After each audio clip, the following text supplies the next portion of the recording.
Assalamu alaikum muhterem millettaşlar. Halkımız tırmışındağı hem yaşayışındaki kayber vakıkalar hem şiraşular bilen tanıştırığımızı devam etəbiz. Siz Tatarlar tapşırın qarıysız bugünkü çıkarılışta.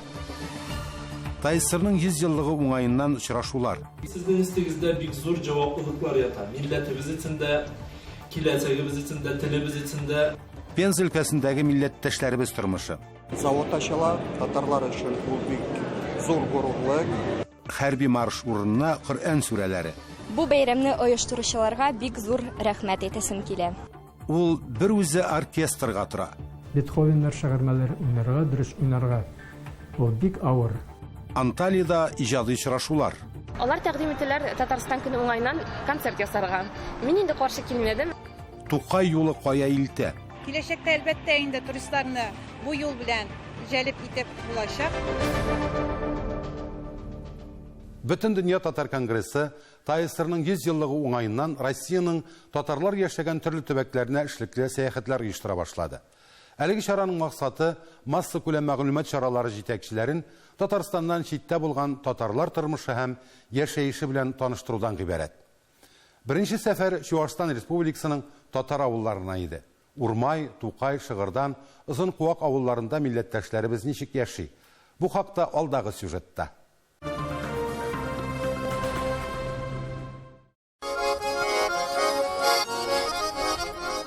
Ozandan келуші қонақларны әне шулай күпіріп пішкен күмеш білен қаршы алдылар. Бириде бар да татарға хас болғанша, ата-бабадан қалған ғырыф ғадәтләріне түгел саклыйлар. Бу Тукай ауылындағы мәхәлләгә килгәчтә сизелде. Татарлар әлеге йортны үз акчасына салган.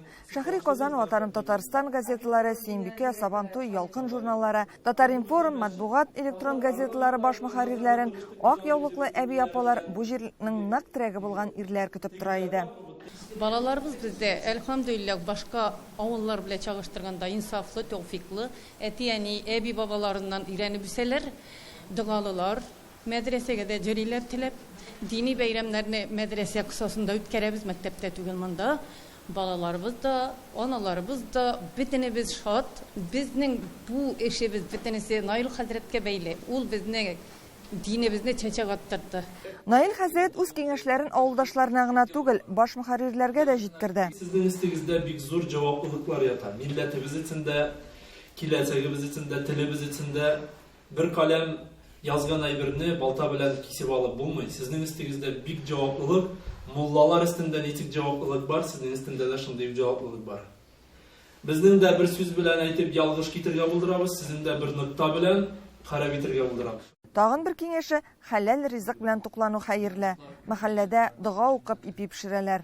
Кайсы магазиннарда пиво сатылмый, сыралар, спиртной сатылмый торган җирләргә без аларны гына шунда гына куябыз ул икмәкләрне, халыклар шунардан алып ризыклансын дип. Аллага шөкер, бик сораулар күп, спрос дип әйтгәндә ул ипигә күп, мәдрәсә ипи диләр, бисмиллялы, дыгалы ипи яшама килик дип, бездән һәр вакыт сорыйлар инде. Төпле киңәшнең әле бер кемгә дә комачаулаганы юк. Ишеткәннәрен күңелгә беркетеп, кунаклар Урмай авылына юл тотты. Биредә 3000 артык кеше яши. Халык тырыш биредә. Йортлары моңа ачык дәлил. Китереп биргәнне көтеп ятмыйлар, үз көчләре белән табалар. 3 мәчет, мәктәп, 2 балалар бакчасы бар. Демографик проблема юк диләр. Ләйсән балалар бакчасы әле яңа ачылган. Бүләккә Татар конгрессыннан китаплар. Мәдәният йортында татар дөньясына танылган Мишәрләр ансамбле борынгы җыр биюләрне кайтару өчен тырыша. Озын Куак авылында каләм ияләре мәктәп белән танышты. Авыл соңгы елларда яңа сулыш белән яши башлаган. Биредә гомер итүче 900 кешенең 90-ы эшмәкәр. Бу инде Шыгырдан авылы мәктәбе. Профессор Әнвәр Фәйизов исемен йөртә. Биредә музейда булдырылган авыл тарихы күренекле шәхесләр хакында сөйлиләр. Танылган дин әһле Әлбир Кырганов та шушы җирлектән. Шыгырданда 7 мәчет, 2 мәктәп, 2 балалар бакчасы. Яшьләр саф татарча сөйләшә. Әлбәттә, үз мишәр диалектын кушып. Бер проблема – татар теле дәреслекләре җитми. Татар теле һәм әдәбияты дәреслекләре җитешеп бетми. Бигрәк тә 8-9 класс, 8 класс, 7-8 Угоз буенча дәресләребез юк. Инде иске китаплар белән алып барабыз дәресләр. Полный 100% китап, обеспечение, вопрос белән ул без татарлардан түгел, чуаш милләтендә шулай ул, башка милләтләрдә шулай ул. Пока без фугосларга күрсәтелгән период Şuna göre şunday ağırlık var. Кунакларны Чувашия мөселманнары диния нәзарәте рәисе Мансур Хәзрәт Хайбулов кабул итте. Очрашуда Батыр районы башлыгы Рудольф Селиванов та катнашты. Мы учимся у татар, они учатся у нас, едем друг к другу в гости. Без Татарстан белән гел элемтәдә бер-беребездән өйрәнеп, үрнәк алып яшибез. Чувашия татарлары белән дә райондагы бар мәсьәләләрне уртага салып сөйләшәбез, ди Рудольф Селиванов. Юкка гына киңәшле эш таркалмас димәгәннәр. Чувашиядәге татарлар фикерләшеп, гореф-гадәтләрен саклап, бердән булып яшәргә күнеккән. Бу үрнәк Татарстан авыллары өчен дә бик файдалы. Бүгенге очрашуда үз изен калдырыр. Чувашиядән Анжи Шәһидинова, Татарлар программасы өчен. Алдагы язманың каһарманы моннан 2 ел элек Казанга Татарстанның эшлекле партнерлары форумына баргач, төбәкләрдән килгән эшмәкәрләрнең туган авылларын югалудан саклап калу өчен анда крестьян фермер хуҗалыгы оештырылуы һәм һәр төрле цехларга чыгу хакында ишетте. Туган ягына кайткач, ул туганнары һәм дуслары белән киңәшә дә, элеккеге совхозның ташланды гараж биналарын алып, үз эшен оештыра. Сүзебез Пенза өлкәсендәге данлыклы Дибердиевларның нәсел дәвамчысы Ильяс Дибердиев хакында бара. Ул Түбән Әләзән авылында 150 кеше эшли торган төзелеш материаллары чыгару заводын ачып җибәрә. Татар авылында өлкә губернаторы катнашында узган завод ачылышы тантанасыннан Рәмис Сафин репортажы. Завод ачыла, татарлар өчен бу бик зур горурлык, шатлык. Чөнки эш урыннары барлыкка килә, авыл саклана, тел саклана, халык гореф-гадәтләрен бер-берсе белән танышалар. Мөфти белән һич кенә дә килешмәй булмый. Авылда эш булса, яшьләр кала, яшьләр калса, мәктәп була. Димәк, авылда телдә сакланачак. Бу дөньяда һәр бер нәрсә дә бер-берсенә тыгыз бәйләнгән шул. Хәзерге көндә битүгә таба юл тоткан авылга шундый инвесторны җәлеп итүдә үзе бер мөгъҗиза бит. Не просто открыть предприятие, не просто найти инвестора, не просто в селе, сельского района найти, изыскать, получить кредит, 500 миллиарда рублей, инвестировать в производство, в развитие непросто. Ильяс үзе урта Әләзәндә туып үсә дә, заводны Түбән Әләзәндә ачарга уйлый. Баксаң, моның берничә сәбәбе бар икән. Беренчедән, Түбән Әләзәндә эшсезлек дәрәҗәсе югары, икенчедән, ул Самара-Мәскәү федераль трассы буенда урнашкан. Монда татар авыллары, густонаселенныйлар 3 авылда порядка где-то 20 мең кеше тора. И рабочие места без создаем, монда 150 кеше әмән эшләр, Алла кушса. Бик кирәк зат бу, потому что авыллар төзелә, особенно безнең Урта Әләзән төзелеп бара, зур өйләр куялар. И безнең бүгенге промышленность тоже, и Пензада бик зур стройкалар бара, и бик зур татар уңган җегетләр стройкаларын алып бара, безнең Ибрагимов Рафик Хандарович тоже бик зур стройкалар бара, спутникта. И вот анарга кирәк стройматериал, как раз безнең уңган җегет анарга будет поставлять бу стройматериалны. Пенза якларында Дибердиевлар нәселе элегелектән бай, ныклы һәм калын нәсел булган. Әле 18 гасырда ук алар эшмәкәрлек белән кәсеп иткәннәр. 19 гасырда алар менә Пенделка авылында заводлар төзеп, шулай ук мәчетләр төзеп, һәр вакыт власть белән, хөкүмәт белән элемтә табып, халык белән элемтә табып, әлбәттә дә алар менә илкедән-илке менә шундый актив рәвештә эшләр алып баралар, заводлар төзиләр, халыкка булышалар, халыкка эш урыннары барлыкка китәләр. Ильяс бик тырыш, балаларын ярата. Иртүк эшкә китә, кичен кайта, качкаларга Ильяс белән бергә иншаллах теләбез. Танылган нәсел дәвамчысы Ильяс Дибердиев үз хезмәте белән заманына күрә беренче зур акчаны моннан 10 ел элек эшләп ала. 10 ел тому назад утырдык та киттек Ульянга цемент өчен. Первый рейс киттердек цемент, сдали Кузнецкийда заводка за УЖБИ. Вот. И шуннан безнең эшләр Аллага шөкер киттеләр өскә табан.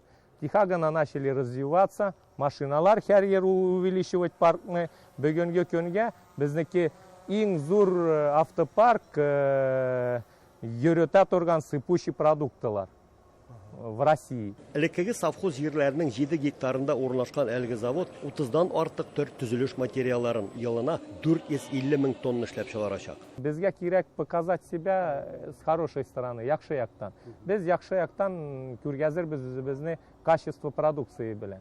Алла кушса. Буш кырлар уртасында шундый зур предприятие тезеп, 150 кешене эшле иткән җитештерүче эшмәкәрләргә хөкүмәт тарафыннан баштагы елларда салымнарны киметеп, кредитларның процентларын азайтсалар, бу аларның үсешенә саллыгына ярдәм дә булыр иде. Булар бит алып сатарлар түгел, чын мәгънәсендә үзләре җитештерүчеләр. Безнең бит мусульман бәндәләре все равно алар закат та түли 2% ярым. Получается 2% ярым закат түли, андан соң тагын 18% әле 20% әле тагын зур сумма налоглар бар. Минем, конечно, уем шундый налогларны бераз ким булса иде теге шуларга эш барлыкка китерүче хуҗаларга халыкка налогларны киметү да производство Кредитларга процентлар. Кредитларга процентларны азайту, тагын шундый инвесторларның бер араларын бер-берсен очраштыру, шундый чаралар, танталар, мероприятиялар булулары бик яхшы булыр. 10 елдан артык эшмәкәрлек белән шөгыльләнүче Ильяс бер туган абыйсы Юсуф белән туган авылларында узучы татар бәйрәмнәренә, мәчетләргә, мәктәпкә һәр даим ярдәм итеп яшиләр. Безне әти-әни 100 сумлык игелек кылсаң, 1000 сум булып үзеңә кайта дип тәрбияләделәр ди Ильяс. Бу аларның яшәү рәвешенә кергән. Пенза өлкәсеннән Рамис Сафин, татарлар. Кырынкүл авылындагы шик сакчыларының Россиядагы иң зур бакчасында хәрби марш түгел, Коръән сүрәләре яңгырады. Карабыдай буткасы урынына пылау пеште. Чарада шик сакчылары түгел, балалар катнашты. Бәрәкәт фонды Кырынкүл һәм Төмән шәһәре балалары өчен зур бәйрәм оештырган иде. Балалар укуында Коръән сүрәләре яшь кенә алып баручылар өлкәннәрнең ягымлы карашлары. Сабыйлар өчен оештырылган бәйрәм Корбан гаетенә туры китерелмәгән, ләкин ул беренче тапкыр авыл күләмендә генә түгел, шәһәр дәрәҗәсендә оештырылган. Балалар өчен мондый бәйрәм булдыруны авылның Хәдичә мәчетенә йөрүче хатын-кызлар Казан, Мәскәү һәм Уфадан үрнәк итеп алганнар. Бу башлангычны химаячеләр, Төмән өлкәсе шик сакчылары ветераннары оешмасы һәм Кырынкүл авылы халкы хуплап чыкканнар. Кырынкүлдәге мусульман әниләре шундый матур иттереп балаларга Курбан бәйрәме үткәрсәң иде дип игътибарларын чыгарганнар иделәр. Шулай итеп беразлап янаулашып, бергәләшеп, берлек белән, бердәмлек белән бу бәйрәмне без әзерләдек. Пусть чуть позже, после праздника, но все-таки у нас, альхамдулилля, получилось собрать, объединить, показать красоту, может быть, ислама. То, что сегодня мы будем говорить и приглашать, и хазраты будут говорить со сцены мечети, приглашать в мечеть на занятия, ну, хотя бы будет маленькой как каплей, которая в будущем превратится в большое море, думаю. Шик сакчыларының Россиядагы иң зур бакчасында балалар өчен аттракционнар, спорт ярышлары һәм төрле уеннар оештырылган. Шик сакчылары ветераннары ажаган уеннары, татар милли үзәге милли уеннар, мәхәллә халкы ислам нигезләреннән викторина төзегәннәр. Что нужно сказать перед любым делом? Бисмилля. Бисмилля. Кто сотворил людей? Аллах. Сколько столпов в исламе? 5. Я в городе Архангельск шел в мечеть. Нам там рассказывали, и я там учился. Җитезлекләре һәм белемнәре өчен балаларга жетоннар бирелде. Соңыннан алар аны бүләкләргә алыштырып алдылар. Төмән өлкәсендә балаларны һәм өлкәннәрне ислам нигезләренә өйрәтүче 19 якшәмбе мәктәбе бар. Хәдичә мәчете каршында балалар өчен җәйге лагерь эшләде. Үзләштерелгән белемнәре һәм уңышлары белән балалар сәхнәдән торып уртаклаштылар. Верующие люди никогда не забудут великий подвиг Ибрахима, мир ему, стараясь до судного дня следовать его пути. Әминә Юсупова бәйрәмгә әти-әнисе белән килгән. Дини белемне ул мәчеттә генә түгел, өйләрендә дә үзләштерә. Әгәр дә без үзебезнең балаларыбызга ислам дине турында намаз уку кирәк, руза тоту кирәк, бушка гамәлләрне күпме сөйләсәк тә, әгәр дә без аны кылмасак, әгәр дә безнең балаларыбыз безнең мәчеткә йөргәнне күрмәсәләр, әгәр дә мәчеткә өлгермәгәндә өйдә намаз кылмасак, күпме сөйләсәк тә безнең балалар да үзләренең балаларына иншалла сөйләр генә шуны. Әгәр дә без шул гамәлләрне кылып барсак, безнең балаларыбыз да безнең артыбыздан бергә ияреп, бездән соң да шул гамәлләрне кылып барырлар. Шундый бәйрәмнәрдә безнең балалар берсе белән танышалар. Иншалла, кияүләр табылыр, киленнәр табылыр, гаилә иншалла безнең мусульманча булыр безнең шәһәрдә. Корбан бәйрәм ул ислам динендә зур бәйрәм. Бүген Кырынкүл авылында ул балалар өчен беренче тапкыр үткәрелә. Без бүген бөтен гаиләбез белән килдек, чөнки без бу бәйрәмне бик көтәбез. Балалар өчен оештырылган бу бәйрәмгә мөселманнар гына түгел, башка милләт һәм бүтән дин кешеләре дә килгән иде. Ел сайын бара безнең шундый зур бәйрәм. Инде бу ел менә бу без пограничникларның паркына кирдек. Без монда үзебез пограничник була торып беләбез ничек эшләргә кирәк. Чынлап та безнең әйтелгән бергәләшегез благочестие в добре. Алай да булса, без күрәбез менә монда яшьләрне ничек өйрәтергә, авылларны ничек зурларга, үзебезнең рух гадәтләрне сакларга, үзебезнең улуг бәйрәмнәрне балаларга күрсәтеп үстерергә өметләнәбез. Алар арасында шагыйрьләр, алимнәр, алар арасында булуда мөхтәсиблар, якыртнап үзебезнең татар халыгы менә бу бәйрәмнәр аркылы бергәләшер. Шундый ниятне менә монда без эшлибез. Бәйрәм гадәттәгечә мул итеп корылган табын янында төгәлләнде. Инсаф Абдулла, София Хайруллина, Татарлар, Төмән өлкәсе. Хөрмәтле тамашачылар, сез Татарлар тапшыруын карыйсыз. Программабызның икенче өлешендә. Ул бер үзе оркестрга тора. Бетховеннар шагырмалар уйнарга, дөрес уйнарга. Ул бик авыр. Анталиядә иҗади очрашулар. Алар тәкъдим иттеләр Татарстан көне уңайнан концерт ясарга. Мин инде каршы килмәдем. Тукай юлы кая илтә. Киләчәктә әлбәттә инде туристларны бу юл белән җәлеп итеп булачак. Казакстан Республикасының Шымкент шәһәрендә гомер итүче Рамил Мөбәрәков чын мәгънәсендә музыкаль шәхес. Ул Татарстан Республикасының атказанган мәдәният хезмәткәре, Татар үзәгенең замандашлар ансамбле җитәкчесе, дирижер, Рус халык уен кораллары оркестры җитәкчесе, укытучы, баян, аккордеон, думбра, пианино, балалайка һәм тагын бик күп уен кораллары остасы. Сәләтле милләттәшебез белән Таңсылу Насырова репортажында якыннан танышыйк.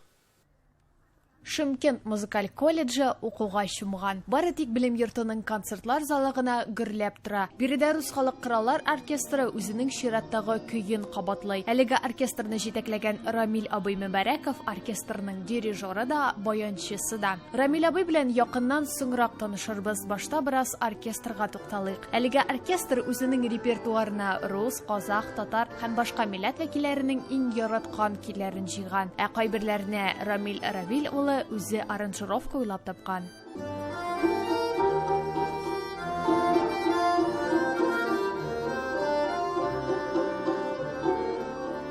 Оркестрда барлыгы 40 кеше, шуларның 30-ы укучылар. Оркестр гомумән домбра һәм балалайкалардан гыйбарәт, әмма аларның да үз үзенчәлекләре бар.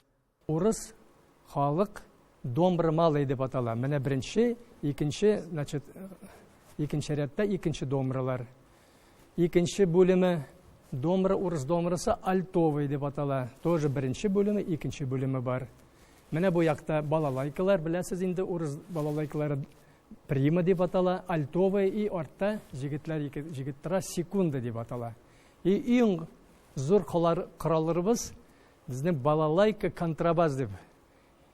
Вот жуананың струналары бар. Укучыларның да фикерен ишетү бик мөһим. Бездә оркестрда дирижер Окса. Бізге енді үш жерде қызық оқыған, осы қайда оқыған қызық. Маған осы аспапқа түскен себебім домбыраға сәл жақын болғаннан кейін осы аспапты таңдадым. Бірінші курста сәл қиын болғанмен кейін ары қарай үйреніп кеттім. Шуны да әйтеп китәргә кирәк. Укучылар тәнәфестә дә тулысынча ял итмиләр. Һәр буш почмак кабатлау урына. Кемдер тавыш куя, кемдер нота кабатлый, ә кемдер үз скрипкасын көйли. Ә менә бу бүлмәдә Рамил абый үзе шәкертләрен баянчылык осталыгына өйрәтә. Һәр укучыга аерым игътибар. Әлеге чара уку материалын җиренә җиткереп өйрәтергә бик зур ярдәм итә. Укучыларга да бергә бер шөгыльләнү бик ошый. Сабаққа келген кезде Рамил Равилович маған шығарма береді. Ең алғаш мен бұл шығарманы мен интернет желілерінен қарап, ескі әуендерді тыңдап, құлағыма сіңдіріп, бірінші жаттаймын. Одан кейін маған Рамил Равилович көрсетіп, мен 5 жыл оқып келгендіктен, нота білгендіктен шығарып, ол нотаны ағайға келіп көрсетемін. Ағай дұрыс емес жерін қарайды, өзі тексереді, көрсетеді, өзі ойнап көрсетеді. Өз маған бұл шығарманың тарихын түсіндіріп айтып береді. Ниһаять, Рамил абыйның үзенә килгәндә, ул тамырлары белән Саба районының Олы Шунар авылыннан. Кичкенәдән әтисенең тальянда уйнаганына кызыгып, кулына баян тота ул. Соңрак музыкаль мәктәп. 1982 елда музыкаль училищены тәмамлый. Шулай ук 1991 елда балаларга белем бирә башлагач, читтән торып Ташкент дәүләт консерваториясында тәмамларга өлгерә ул. Полифонический приемнар, Яган Себастьян Бах, Бетховеннар шагырмалар уйнарга, дөрес уйнарга. Ул бик авыр. Әтисе Равил абый Хаким улы баянда уйнарга кызыктырса, әнисе Мәрхәбә апа Ахунҗан кызы бик матур тавышлы була. Гармуныңны тартып уйна, үреләргә менгәндә дә, унтасын юк үлгәндә дә, гүреләргә кергәндә дә. Таңсылу Насырова, татарлар, Шымкент шәһәре, Казакстан. Төркиянең Анталия шәһәрендә яшәүче милләттәшләребез сентябрь аенда бергә тупланып иҗади чара уздырырга булдылар. Төп сәбәбе август айының соңгы көннәрендә узган Татарстан Республикасы көне. Әлеге чарада безнең хәбәрчебез Илсур Нафиков та катнашты. Биредә җыелган татар милли оешмасы вәкилләре бер-берсе белән аралашып, Казаннан махсус кунак булып килгән артистыбыз Лилия Хайруллинаның иҗады белән якыннан танышып, аралашу мөмкинлегенә дә туры килделәр. Үзләренең уй кичерешләре белән уртаклашкан милләттәшләребез тел, тарих, сәнгать кебек мөһим мәсьәләләрне дә читтән узып китмәделәр. Antalya Tatarları birge bulup uçlaşabız. Milli meseleler turunda, dil turunda, Antalya'da yaşayan, çit illerde yaşayan Tatarlar turunda kayçan bir sebep bulsak, hazırki vakittaki gibi biz birge bulup uçlaşabız. Татарлар бит инде безнең дөньяның төрле төбәкләрендә яшиләр.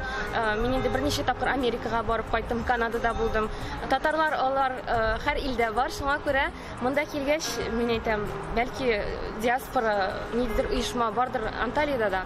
Шуңа күрә ничектер менә очрашасым килде монда яшәүче милләттәшләр белән һәм аралашу таптык менә диаспораның вәкилләре белән. Татар халкы кайларда гына яшәсә дә, үз телен, үз тарихи барлыгын сакларга һәм алдагы буыннарга да җиткерергә тырыша. Махсус татарлар тапшыру өчен Илсур Нафиков, Касым Нурдинов, Анталия шәһәре, Төркия. Татар яшәгән һәр төбәк авылда туризм җәелдерергә була. Халкыбыз кайда гына яшәсә дә милли колорит булдыра, гырыф-гадәтләрне саклый, тарихны торгыза. Арча районында Тукай юлы дип исемләнгән яңа туристик җәяүле маршрут булдырганнар. 10 чакрым ара Иске Кырлай авылыннан Яңа Кырлайга таба юнәлгән. Беренчеләрдән булып бу кызыклы экскурсия маршруты аша мәктәп укучылары узды. Тулырак хәбәрчебез Ләйсән Хаҗиева. Матур табигатьле шишмәләргә, күркәм авылларга һәм шәхесләргә бай Арча районы. Тукай юлы маршрутының максаты да төбәк кунакларын актив интеллектуаль ялга җәлеп итү һәм мәдәният һәйкәлләрен торгызу. Нәрсә соң ул Тукай юлы? Бу әлбәттә инде безнең иң беренче чиратта менә безнең танылган шагыйребез, биек шагыйребез Тукай иҗатын халыкка җиткерү. Аның иҗаты белән танышу, аның шигырьләрен өйрәнү, гомумән шушы шәхесне халыкка таныту. Әйе, Кырлай авылына моңарчы да Кушлавыч, Эшиле, Мәтәскә авылларыннан туристик сәяхәт төзелгән һәм оештырылган иде. Аларда чит ил кунаклары да катнашты. Бу юлы исә нәкъ менә мәктәп укучыларын җәлеп иттеләр. Хәерле сәфәр сезгә, дусларыбыз. Юлларыгыз имин һәм файдалы булсын дигән теләктә калабыз.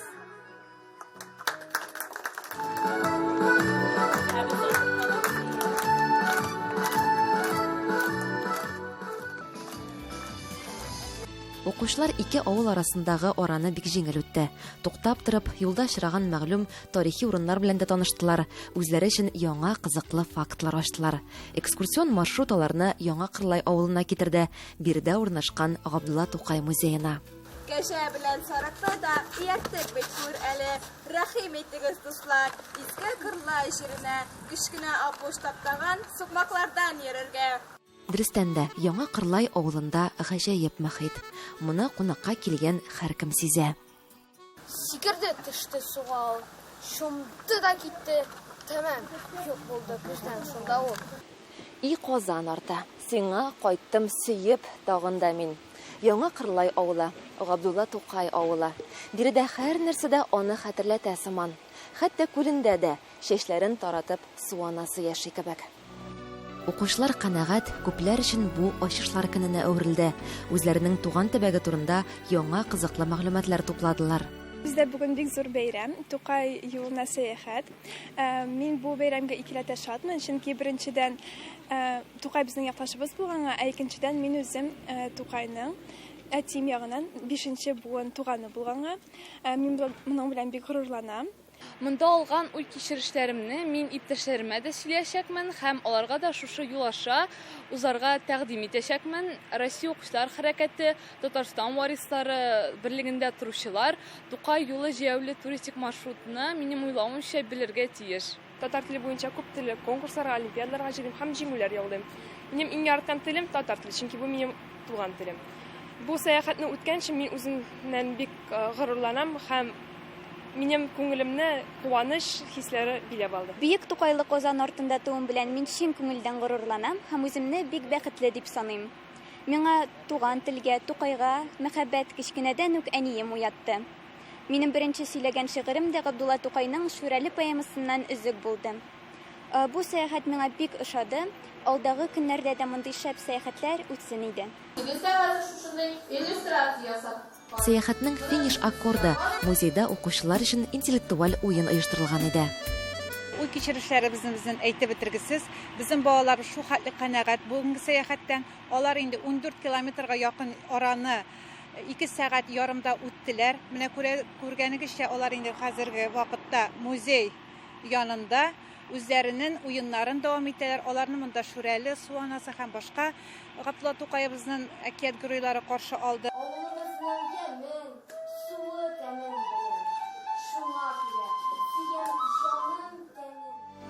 Тукай юлы үрнәгендә киләчәктә исә арчыдан чыккан башка шәхесләр юлында булдырырга ниятлиләр.